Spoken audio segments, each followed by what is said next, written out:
예, 그럼 지금부터 제13차 정책조정회의를 시작하도록 하겠습니다. 우선 박찬대 원내대표님의 모두 발언이 있겠습니다. 순직 해병대원 특검법에 대한 한동훈 대표의 진심은 무엇입니까? 지난 3일 민주당을 비롯한 야 5당이 제3자 추천 방식의 해병대원 특검법을 공동 발의했습니다. 민주당은 진실을 밝히고 정의를 바로 세우기 위해 한동훈 대표의 주장을 수용하는 대승적인 결단을 내렸습니다. 이제 한동훈 대표가 화답할 차례입니다. 이래선 안 된다, 또 저래서 안 된다라고 하는 구구절절한 핑계는 그만하시고 지난 7월 국민께 공언한 약속을 지키십시오. 야당이 발의한 특검 법안이 마음에 들지 않는다면 한동훈 대표가 생각하는 특검 법안을 발의하면 됩니다. 정작 법안 발의는 하지 않으면서 계속 말을 바꾸고 시간을 끈다면 우리 국민께서 어떻게 생각하시겠습니까?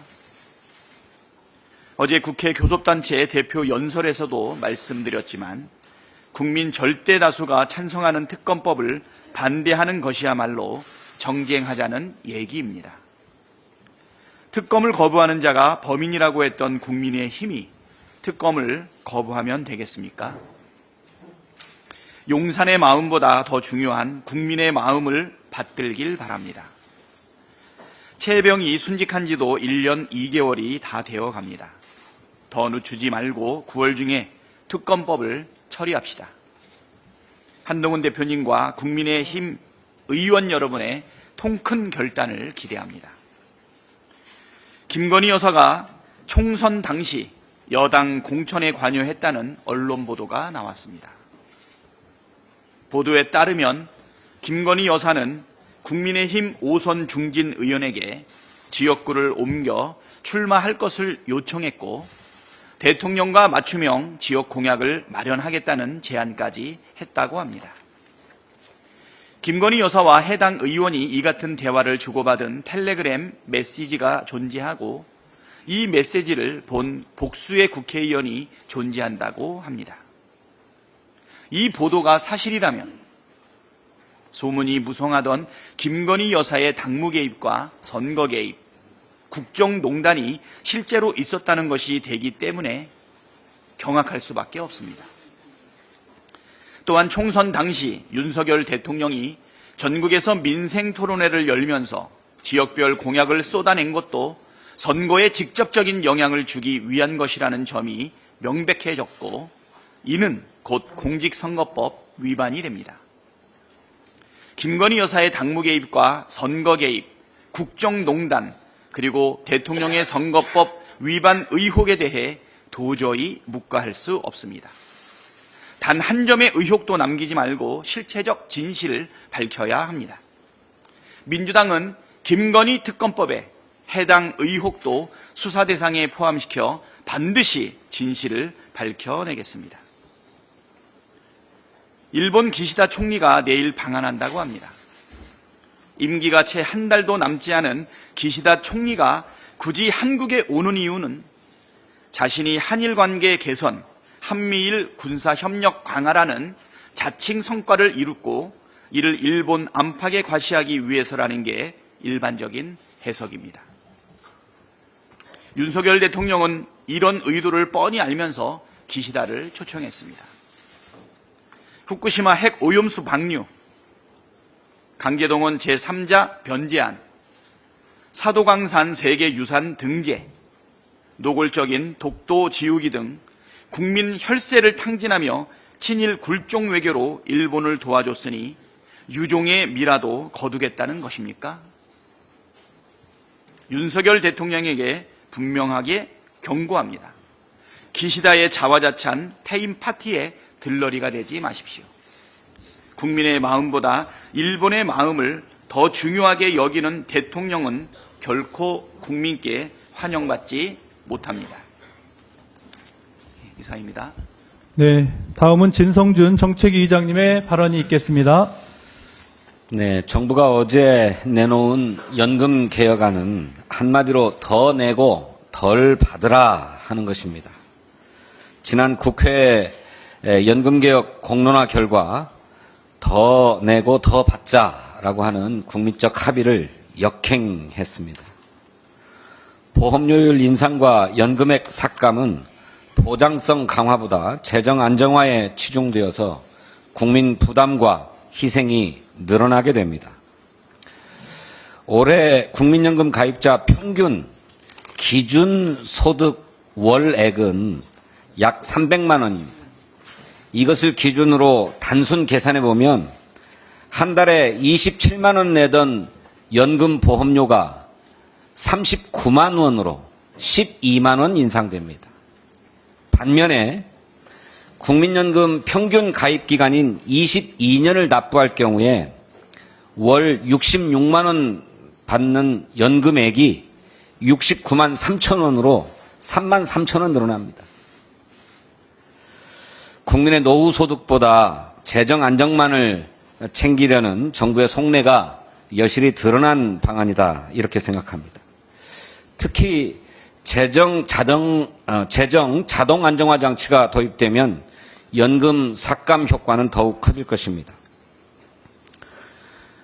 우리나라 노인 빈곤율이 40%에 육박하는 상황을 감안하면 연금의 본질을 외면하는 것이다. 이렇게 평가하지 않을 수 없습니다.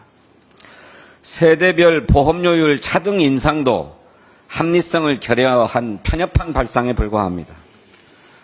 보험료율의 연령대별 차등 인상은 세계적으로 유례가 없고 우리나라에서도 학술적으로도 검토된 바가 없습니다. 아무런 검증도 이루어지지 않은 방안을 정부가 덜컥 정책으로 공식화하는 것은 무모한 실험일 뿐입니다. 세대는 갈라치고 노후 보장은 깎아내린 정부 안에 동의할 수 없습니다. 국회 공론화 결과를 거부하고 그와는 정반대되는 방안을 내놓고서 새삼 연금개혁특위를 구성하자고 주장하는 것도 이해하기 어렵습니다. 국민연금개혁은 21대 국회가 마련한 사회적 합의를 출발점으로 하는 것이 바람직합니다. 민주당은 정부가 연금개혁안을 법안 형태로 국회에 제출하는 대로 국회 절차에 따라서 철저하게 심사하겠습니다. 지금 아니면 집을 못 산다라고 하는 패닉 바잉 현상이 우리 부동산 시장에 다시 나타나고 있습니다.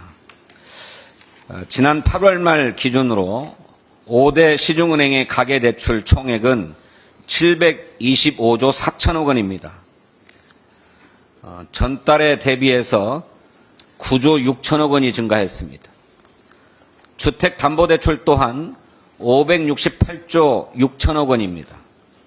전달에 비해서 8조 9천억 원이 증가했습니다. 가계대출과 주택담보대출 모두 역대 최대치입니다.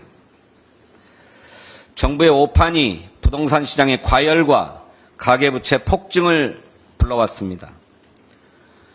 올해 은행권의 주택담보대출 증가분 32조 1천억 원 중에 70%는 디딤돌 대출, 버팀목 대출, 신생아 특례 대출 등 정부의 정책 자금 대출이 차지했습니다. 이렇게 정책 대출을 대폭 확대한 데 이어서 2단계 스트레스 DSR 규제 또한 별다른 이유 없이 연기함으로써 가계부채 안정에 역행해왔습니다. 그러면서 줄곧 금리 인하를 역설해왔습니다. 은행들이 20여 차례 금리를 끌어올릴 때에도 은행들이 금리를 올리는 것은 당국의 의도가 아니다 이렇게 얘기했습니다. 독립성이 보장돼야 할 한국은행에 대해서도 압박했습니다. 한국은행이 기준금리를 3.5%로 동결하자 대통령실은 내수 진작 측면에서 아쉬움이 있다 이렇게 논평했습니다. 세계 최악 수준인 가계부채와 내수 침체 장기화로 서민과 자영업 소상공인들이 겪고 있는 고통이 정말 극심합니다. 정부 여당의 가계부채 연착륙을 위한 제대로 된 종합대책 마련을 촉구합니다. 민주당은 여야 당대표 회담에서 합의한 민생 공통공약 추진협의회가 구성 가동되는 대로 가계부채 부담 경감을 위한 입법을 최우선적으로 추진하겠습니다. 한 말씀만 더 드리겠습니다. 우리 원내대표께서도 말씀하셨습니다만 이 보도를 보고 경악했습니다. 김건희 여사가 지난 총선에 개입했다는 의혹입니다. 보도에 따르면 지난 총선을 앞두고 국민의힘 5선 중진인 김영선 전 의원에게 지역구를 옮겨서 출마해라 이렇게 요구했다고 합니다.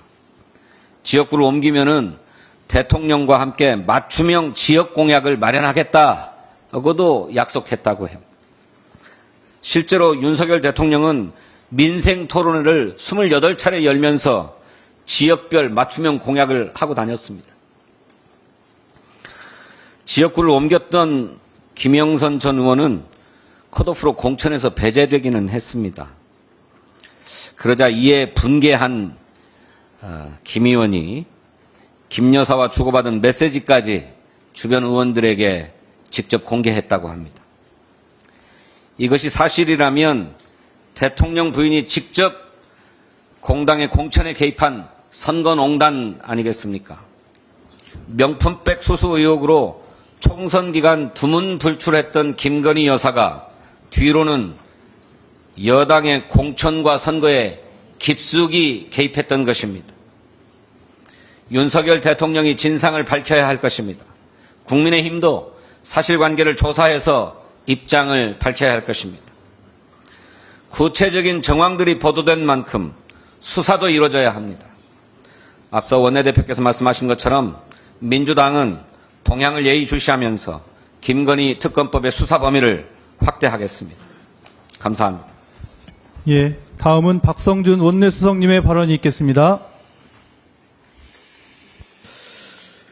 한동훈 대표는 시간 끌기를 그만하고 특검법을 발의해야 합니다. 더불어민주당은 한동훈 대표의 주장을 수용해 제3자인 대법원장이 특별검사를 추천하는 특검법을 발의했습니다.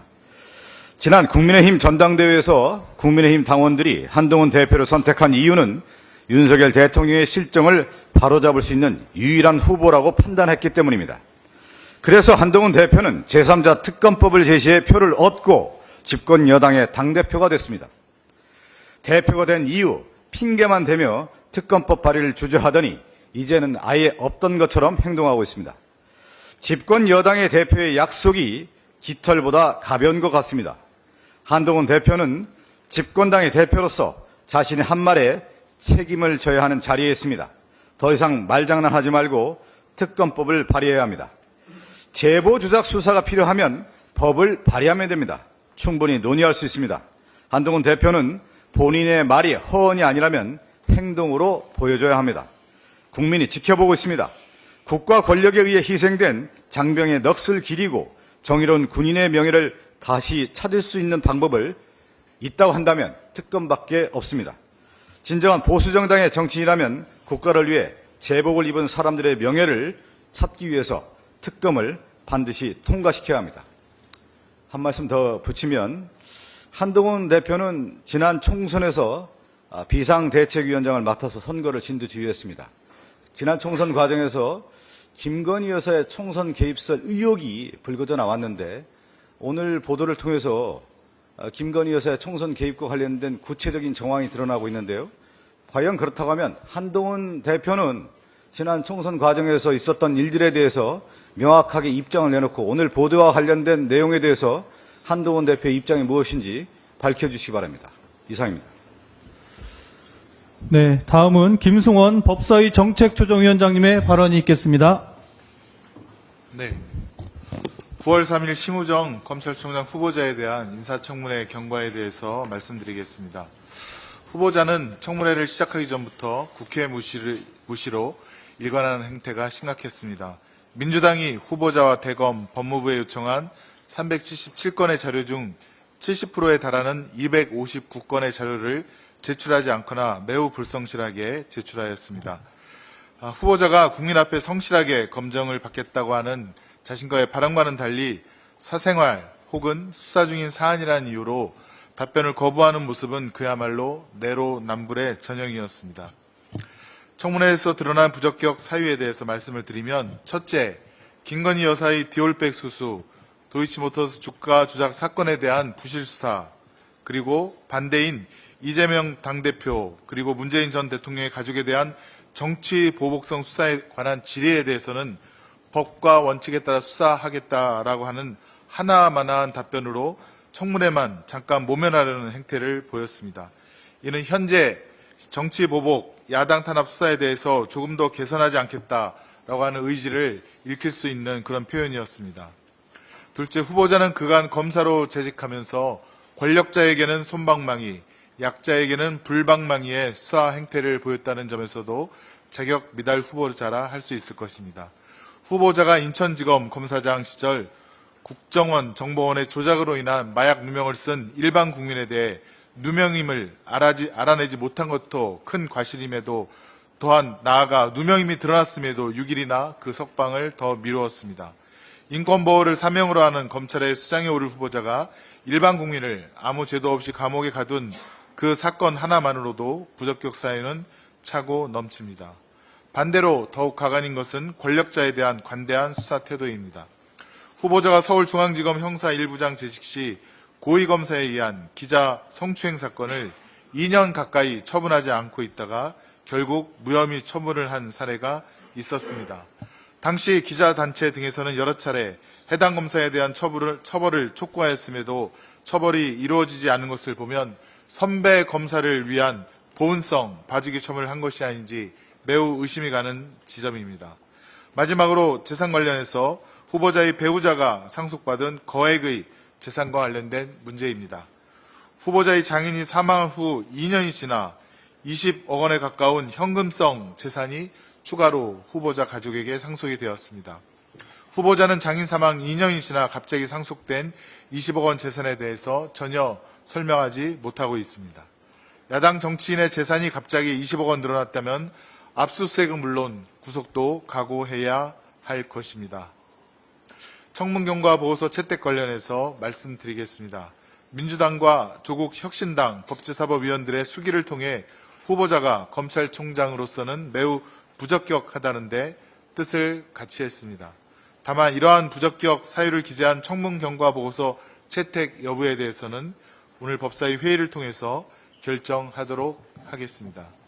한 가지 더 말씀을 드리면 저희 민주당 법사위원들은 딥페이크로 인한 범죄로 많은 피해를 입고 계신 국민들을 위해서 9월 11일 법사위 전체 회의에 딥페이크 범죄의 처벌 강화, 재발 방지 및 피해 구제를 위한 법률안 상정을 추진하고 있습니다.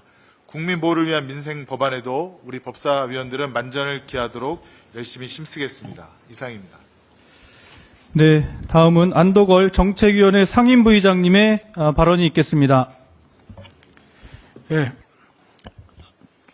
지난 9월 2일 국회에 제출된 내년도 정부 예산안의 문제점에 대해서 말씀드리고자 합니다. 내년 정부 예산안은 한마디로 부자 감세는 확대하고 내수 부양을 위한 정부 지출은 최대한 줄인 민생 포기 예산이라고 할 수 있겠습니다. 지출 측면을 보면은 총 지출 증가율은 3.2%입니다.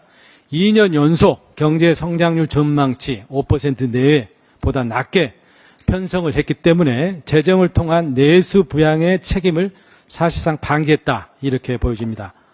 또 이마저도 법정 경비 등 의무 지출을 제한 재량 지출 증가율만 보면 0.8%에 그칩니다. 내년도 경제 둔화가 예상되고 있고 내수 침체가 고착화되는 상황에서 재정의 경기 대응 기능과 안정화 기능을 전혀 기대할 수 없는 수준이다라고 평가할 수 있겠습니다.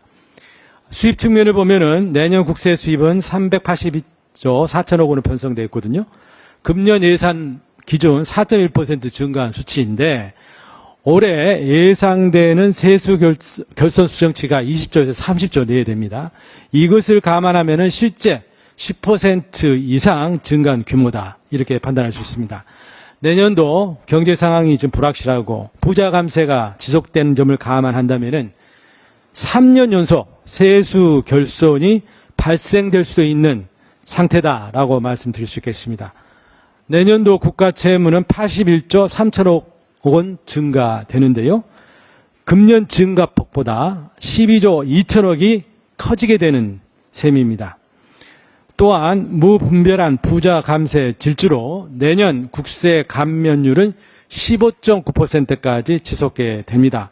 국가재정법에서 정한 법정 한도가 있습니다. 이를 최초로 3년 연속 어기게 되는 파행적 재정 운영의 신기록이 세워지게 됩니다. 2025년 예산안의 구성을 살펴보면 국민들의 어려운 생계를 해결하는 민생 예산은 크게 삭감되거나 매우 부족한 상태입니다.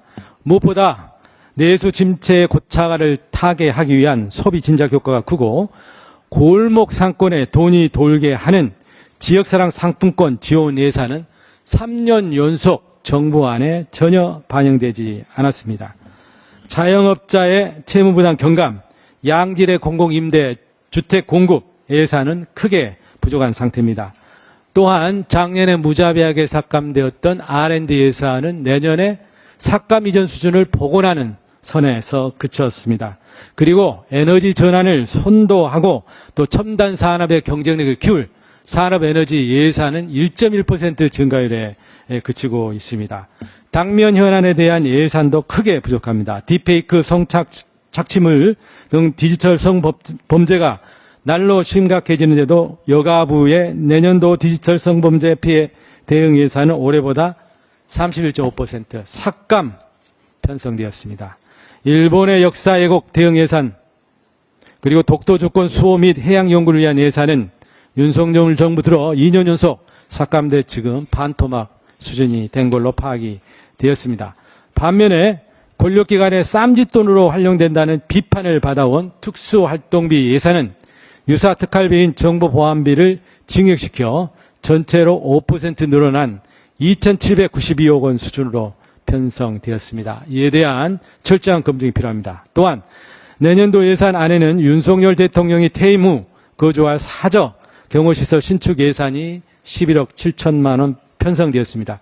총 사업비 규모가 140억 수준으로 알려져 있습니다. 문재인 전 대통령, 박근혜 전 대통령의 경호시설 총 사업비가 67억 원입니다. 이게 2배가 넘는 수준입니다. 국민들에게는 긴축을 강요하는 상황에서 퇴임 후 경호시설에 막대한 예산을 쓰는 것이 아닌지 철저한 검증이 필요할 것입니다. 정부의 부자 감세, 민생 포기 예산은 더불어민주당이 책임지고 국회 예산 심사 과정에서 확실히 제대로 바로잡도록 하겠습니다. 내년도 예산은 민생을 살리고 나라를 바로 세우고 청년들에게 희망을 키우는 예산이 되도록 최선의 노력을 다하겠습니다. 예, 그럼 제13차 정책조정회의를 모두 마치겠습니다.